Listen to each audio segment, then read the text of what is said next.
Habitamos el área sísmica más activa del planeta, por lo que debemos estar siempre preparados para lo que pueda ocurrir. La Feria del Libro de Trujillo nos trajo una sorpresa. Alonso Salazar, autor de La parábola de Pablo, acerca de las vilezas de Pablo Escobar, el sanguinario narco colombiano, que no concebía otra forma de vivir si no era matando. Debemos de democratizar la muerte, es una de las frases más reveladoras de su insanía criminal. Y no menos de 4.000 personas fueron sus víctimas directas. La parábola de Pablo. Con el lema plata o plomo, llegó al poder. A Escobar lo antecedieron muchos hechos de violencia, él los multiplicó. Cartel de Medellín, en 7 años arrodillamos el país. Todas las violencias que se puedan imaginar en Colombia ya se vivieron. Las violencias a veces se transforman y cambian de actores, pero continúan con unas fuerzas inusitadas. Pablo Escobar llegó a ser parlamentario y es probable que si se le hubiera propuesto, ¿pudo ser presidente de la República? Era un escenario como muy real lo que él tenía en su cabeza, porque aunque nuestras instituciones a veces son deterioradas y tienen temas de corrupción, pues no, es muy difícil que llegue a ser el caso de que una persona tan comprometida con el narcotráfico, con ya un número importante de homicidios a sus espaldas, pues pudiese ser parlamentario y después ser presidente de la República. Hemos venido a realizar nuestro programa número 14 de Civismo en Marcha. Él, yo creo que no tanto quería ser un narcotraficante, sino una figura de mucha trascendencia pública. Y encontraba en la política como una manera de figuración que parece que era un poco su obsesión. ¡Viva Pablo Escobar Gaviria! Esta es la obra de Civismo en Marcha, de Pablo Escobar Gaviria, el hombre del pueblo, el líder del pueblo. Nos llevó a ser una sociedad donde todo el mundo mantiene más armado, todo el mundo quiere cuidarse más. Enseñó de mala manera que se puede llegar a tener riquezas en el medio ilícito, que se puede llegar a ser un héroe, así sea de los plebeyos, si se desafía el poder del Estado. Nos cambió para mal. La ideología principal de nuestro movimiento es civismo, nacionalismo, programas sociales, ecológicos y deportivos. Esto corrompió a los poderes públicos. Nosotros tuvimos aquí un narcotraficante que pidió que lo dejaran trabajar un par de años y que pagaba toda la deuda externa. Le decían Mosca Loca. En Colombia los narcotraficantes han hecho dos cosas, ¿no? Corromper el poder y cuando no lo han podido corromperlo, pues destruirlo, el poder público.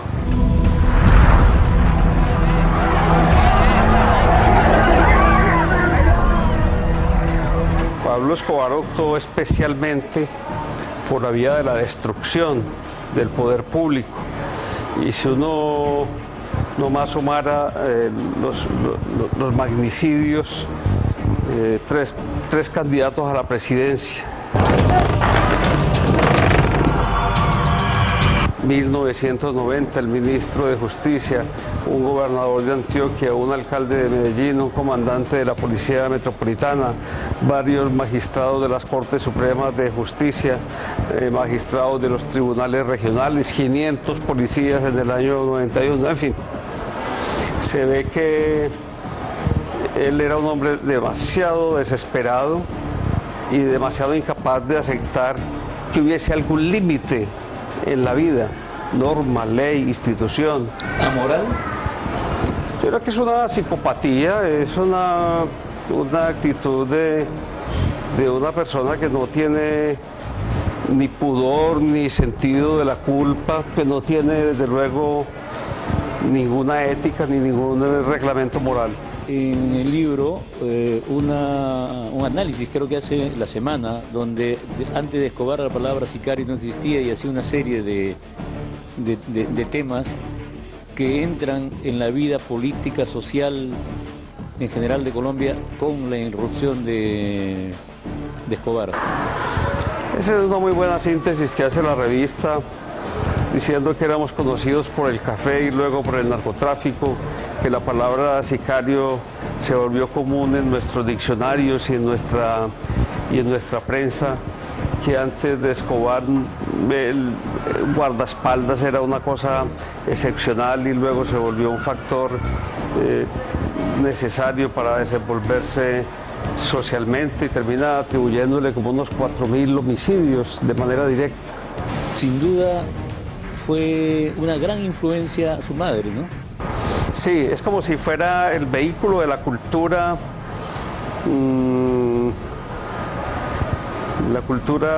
digamos, negativa, regional. Antioquia es una región hecha de minería, donde el contrabando ha estado establecido desde la época de la colonia con mucha fuerza. Y yo por eso digo que él no es Escobar, sino Gaviria. No es Pablo Escobar, sino Pablo Gaviria, porque el Escobar es intrascendente como la figura de su padre, ¿no? Que está siempre lejos de él y está en el campo y no quiere participar para nada, para absolutamente nada, ni de la riqueza, ni de qué será, ni de la celebración que da esa riqueza, ni la posibilidad de exhibirla. A él no le interesa. Es un hombre invisible, se repliega. En cambio, la mamá sí está ahí en el agite permanente de esa exhibición de poder, le gusta exhibirlo y organiza las peregrinaciones y disfraza todo esto con contenidos religiosos y justifica siempre todas las acciones de su hijo, que simplemente busca el bien de todas las gentes y a veces no lo dejan y por eso termina haciendo daño, porque hay unos poderosos que le impiden ser el hombre auténtico y generoso que él quiere ser. Tanto la madre como el mismo Escobar eran profundamente religiosos. La predominancia del sentimiento religioso en una cultura fuera un factor de inhibición frente a los instintos homicidas, frente a los instintos agresivos, pero en el caso de la violencia, y muy especialmente de la ligada al narcotráfico, lo que se ha visto es que ha crecido una especie de religiosidad con figuras católicas, en un sentido muy fetichista, que una antropóloga colombiana, María Victoria Uribe, dice son éticamente paganos. También la escritora Laura Restrepo utilizó una vez una expresión que me parece como significativa y dice que esta es una religiosidad donde la Virgen le dio un golpe de estado a Dios, porque ellos prefieren o bien la figura de doña Armilda, que es el niño Jesús de Atocha, que es un niño muy comprensivo y benevolente, o la imagen protectora de la Virgen, especialmente de María Auxiliadora, que también protege y perdona, y no la imagen del Dios que castiga el incumplimiento de los mandamientos. Todavía existen a lo largo del valle en el que está Medellín, santuarios a la Virgen, y esto ha tenido que ver también con una actitud incoherente de las jerarquías que han dicho, por ejemplo, el cardenal Castrillón, que está ahorita en Roma, que si el dinero sucio pasa por el altar se transforma en dinero limpio. Finalmente, ¿cuál fue la perdición de Pablo Escobar? Usted en el libro menciona la familia y la familia. Pablo Escobar terminó derrotado por el esfuerzo que hizo de salvar la familia, ¿no? En la medida que estaba más solitario y más acorralado, él sabía al mismo tiempo que el círculo de sus enemigos estaba estrechando y que los sistemas tecnológicos que estaban utilizando para detectar su ubicación estaban funcionando bien y estaban estrechando la triangulación. Pero él tenía la ansiedad inmensa de lograr que su familia pudiera tener un asilo político, y las autoridades le juegan muy bien a esa obsesión, a ese afán de él, permitiendo que aborden un avión rumbo a Alemania, a sabiendas de que el gobierno alemán no les va a dar el asilo. Rechazamos el tratado de extradición que nos ha impuesto la pena de muerte. Pero ese ir y venir los obliga a tener que volver a un lugar también seleccionado por el gobierno, a donde él tenía que comunicarse y donde el rastreo se fue haciendo cada vez más fácil. Ahora, también habían los otros grupos rivales, ¿no? Los otros llamados cárteles, digamos. Exacto. Ahora, desde el punto de vista de él como persona, yo creo que su perdición está en que no es capaz de concebirse de una manera distinta a estar asesinando. Y por eso es que, estando en una cárcel donde se había garantizado pagar pocos años de condena, resulta que la prisión no era tal, pues semejaba más un palacio en el que el capo se desplazaba a su antojo. Que mandó construir él mismo, donde seleccionó su personal de guardia. Aún allí sigue asesinando a sus amigos, y digo que sigue es porque Pablo Escobar asesina a lo largo de su vida a muchos de sus amigos, hasta que llega a este punto de saturación donde ya todos se le insubordinan, y esa insubordinación de los rivales, narcorrivales, es la clave para su derrota final. El Estado solo no había podido, o hubiese tardado mucho más, no sé, pero ellos, que utilizan exactamente las mismas crueldades, las mismas armas de él, logran desbaratarle muy rápido su organización.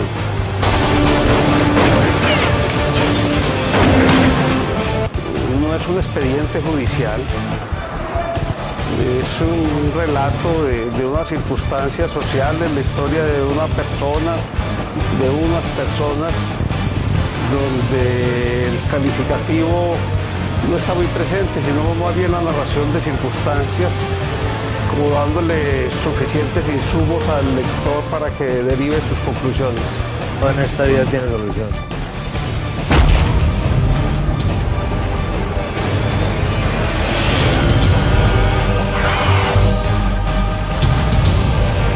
Digo, más despacio.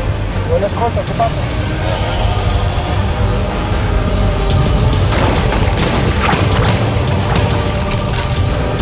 Me han gustado algunos episodios que he visto donde se realza personajes importantes en la lucha contra Pablo Escobar, el director del periódico El Espectador, Guillermo Cano, que fue asesinado por él, el ministro de Justicia. Empiezan después también a mostrar mucho la actividad de la autoridad. Yo parto del principio de que el mito Escobar vive sin la serie, sin los medios y sin el libro, pero quizá todos estos otros personajes sí necesita, por lo menos en cuanto al pueblo colombiano, que los estemos evidenciando en horarios de altas audiencias. Gracias, muchas gracias. Ustedes, muchísimas gracias por la invitación.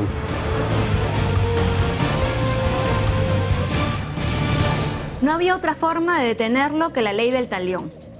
Murió con la misma crueldad que él aplicó a sus víctimas. Vamos a la pausa y de regreso volveremos con las áreas verdes de Lima.